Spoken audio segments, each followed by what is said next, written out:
Hello, welcome back to my haunted library. It's Regina. Hope you're enjoying your early fall. I'm noticing the subtle color change, very subtle, and I'm enjoying it very much.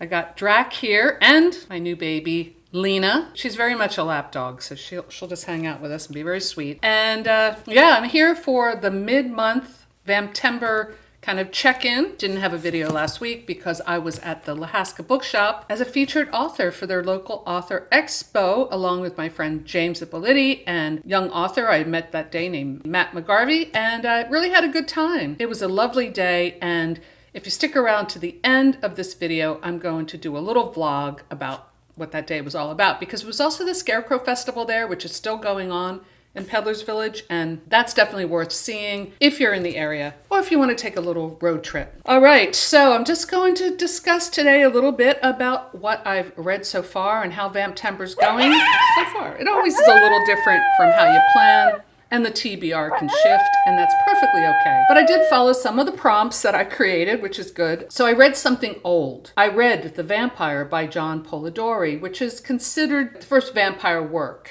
but there may be some debate about that. So this was published in 1819 by John William Polidori, taken from the story told by Lord Byron. So there's a whole backstory on this story that's fascinating, as part of a contest among Polidori, Mary Shelley, Lord Byron, and Percy Shelley. The same contest produced the novel Frankenstein, or the modern Prometheus. So it's fascinating to think that these creatures were created by these geniuses in the same moment in time. If you like things that are a little edgy, and his vision is definitely edgy. It's not for everybody, but I happen to love it. It's one of my favorite films. Check out Gothic, the movie Gothic. It stars Gabriel Byrne as Lord Byron, Julian Sands as Shelley, and Natasha Richardson as Mary Shelley, and Polidori's in it. I forget the actor who plays him. He's a character actor who I really like, and it's very decadent. It plays up on this destructive relationship, sadistic relationship between Byron and Polidori. Well, what's fascinating is that the story was attributed to Byron, and then they had to deny it. Said, well, Polidori actually wrote it, but who knows? I mean, who knows who really wrote it? But I listened to it on audiobook along with a great introduction about that whole scene where the story took place. If you really like vampire literature or just vamps in general, I recommend that you listen to the audiobook of The Vampyre. You can probably find it on YouTube. I actually bought the audiobook on Amazon. It was just a couple bucks. The basic plot is there is a young man named Aubrey, and he meets this eccentric and dangerous, very much based on Byron, I believe, seductive character named Lord Ruthven. Byron had a terrible reputation of being a womanizer, a love him and leave him kind of guy. Now, you might think, well, okay, that happens, so what? Well, at that time, you think about a young woman in society. Once it got out that she wasn't a virgin anymore, that she had been seduced,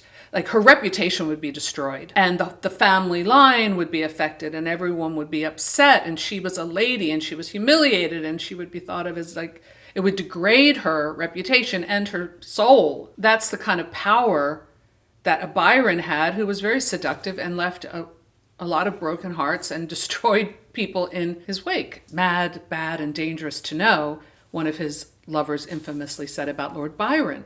So you see the parallels. So this Lord Ruthven tries to seduce the daughter of a mutual acquaintance near Rome, and Aubrey leaves in disgust. Aubrey's traveling with him, and Polidori and Byron travel together. Polidori was his personal physician. God knows what that entailed. There was speculation that Byron and Polidori were secret lovers, and it drove Polidori mad, and that's why he committed suicide, which apparently he did, although there's some mystery about that as well. It's kind of fun to look at it as if these characters are representing Byron and Polidori. I think it enriches the reading of the story a little bit. Now, he travels to Greece, which Byron and Polidori, I believed, traveled to Greece together. Of course, Byron died in Greece. He had broken so many hearts and destroyed so many reputations, or so the legend goes, that he left in disgrace and died. I think he was 36. Aubrey meets this beautiful young girl,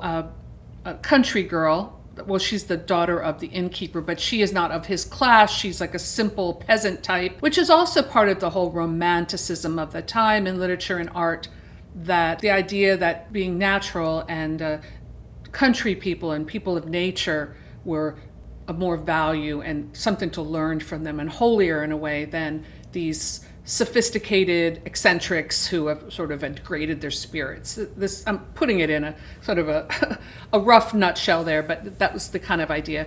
So he falls in love with her. Now, this is not the kind of girl that he would marry in society, so he's a little bit conflicted, but she warns him about vampires. Now, he thinks, oh, she's just an ignorant country girl. The peasants believe in vampires. Well, she's killed by one, and Aubrey fights this attacker and he gets injured, and then Lord Ruthven shows up and kind of nurses him back to health. So they travel, and then on the road they are attacked by these bandits, and Lord Ruthven is mortally wounded. Then on his deathbed, Ruthven makes Aubrey swear an oath that he will not speak of Ruthven or his death for a year and a day, and Aubrey agrees. Lord Ruthven dies laughing. So this idea of this oath is taken very seriously. Aubrey goes back to England, and then who shows up is Ruthven, who died, and now he's back and seducing Aubrey's sister. And this kind of, I think, is like the weak part of the story, because Aubrey's conflicted about, should I warn my sister that this is a vampire and get her away? But I did swear an oath, this whole idea. So Aubrey is so worked up about this with his sister and the oath and what he should do that he has a stroke and he can't really be there to prevent the marriage.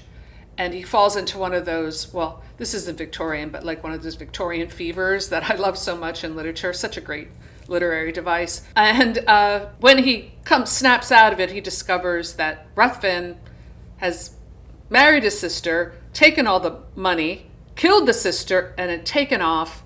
And Aubrey is telling this whole story on his deathbed and dies. So this is basically the vampire story. So you see in this story a lot of the classical influences of romanticism, with the returning to the classic world of Greece, the child of nature lover, this blackguard who is threatening Christianity and what that meant. A lot of people today don't believe in souls. I mean, I believe in souls, but a lot of people are like, oh, they steal your soul, so what? Sign away. I don't care, it's meaningless. Well, this was like worse than death would be to like lose your soul to a vampire, so this kind of thing. So, yeah, it's an interesting story, and I kind of babbled a little bit about it, but it's worth it if you really want to know about vampire lore. Definitely read it, and it's not that long. Okay, so from the sublime, which you'll find a lot in here, if not sublime, at least good, to the not ridiculous but kind of disappointing, was the something new, Vampires of El Norte by Isabel Cañas. I chose this book for the group read, and I do have to apologize. Maybe you liked it if you read it. I hope you did, but I was not a big fan of this book. So I did like The Hacienda, the other book by this author.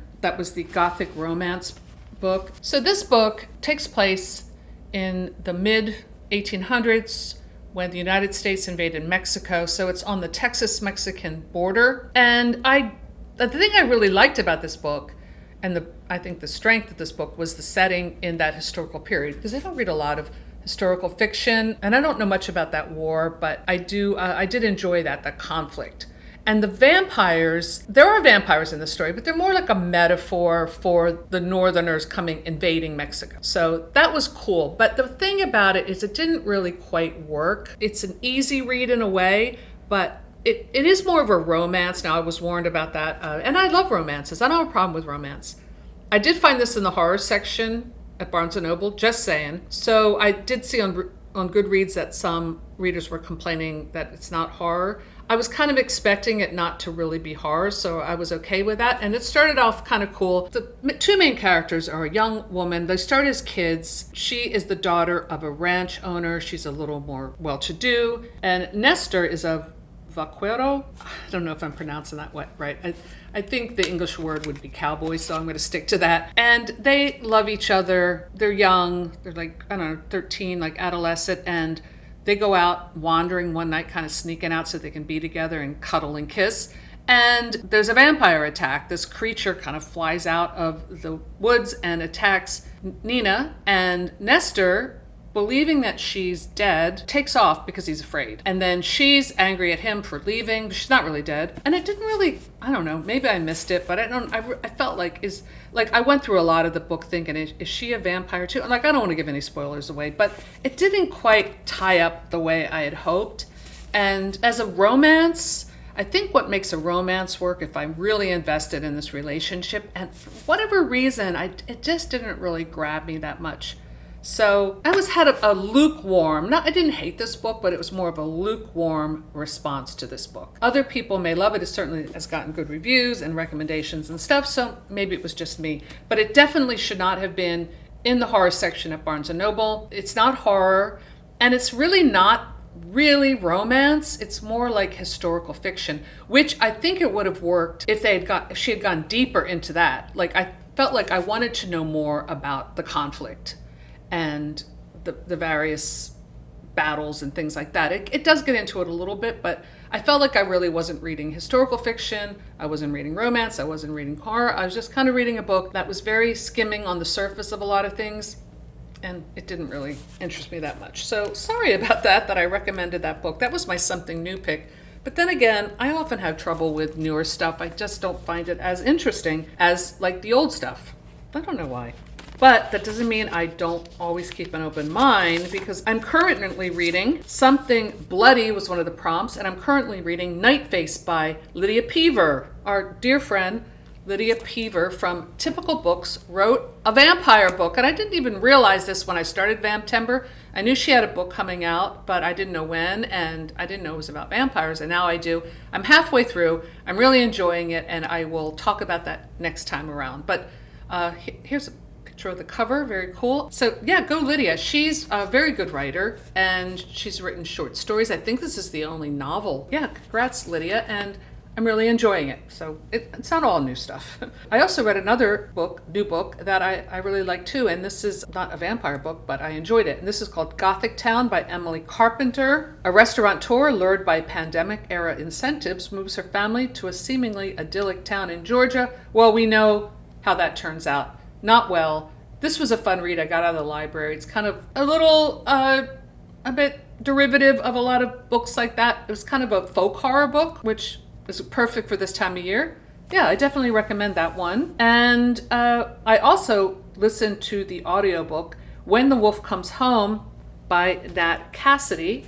Now, I loved the other Nat Cassidy book I read, Nestlings, the vampire book. I think I read that last year for Vamptember, in fact. This one was a werewolf story, but I'm not going to talk about it a lot because I feel like I've been rambling today. It starts off with a werewolf attack, and I was really into it for the first maybe 50 pages, and then it does take an abrupt about face halfway through, and I didn't like the direction it went in. It leans very much into like Stephen King's Firestarter or The Institute. Is that The Institution or The Institute? Institute, I think. I read that one a few years ago when it came out. It's kind of like that, where the werewolf, well, I don't want to give the spoilers, but it's dealing with like metaphors, and sometimes I want my horror to be like straight up. I want it to be a real vampire, or I want it to be a real werewolf. With the Polidori story, as over the top and corny and maybe old fashioned it was, I believe that there was a vampire. I want to believe in vampires. I still believe. Oh, and speaking of I still believe, I'm still trying to get together my Lost Boys group watch. I haven't forgotten. I'm going to try to do it next weekend. I do have a Discord, but I don't know why those Discord links always expire after a week. I'm going to repost it. I don't know what I'm doing with Discord. I'm sorry. But I will also post it on my community post here on YouTube, because that's where I feel the most at home. So I'm going to try to pull that together. So I haven't forgotten.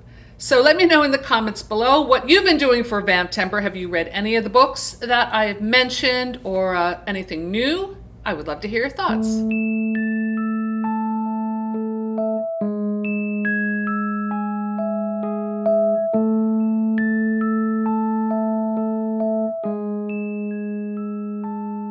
So that's all I have for today. Thanks for stopping by my haunted library, and I'll see you soon.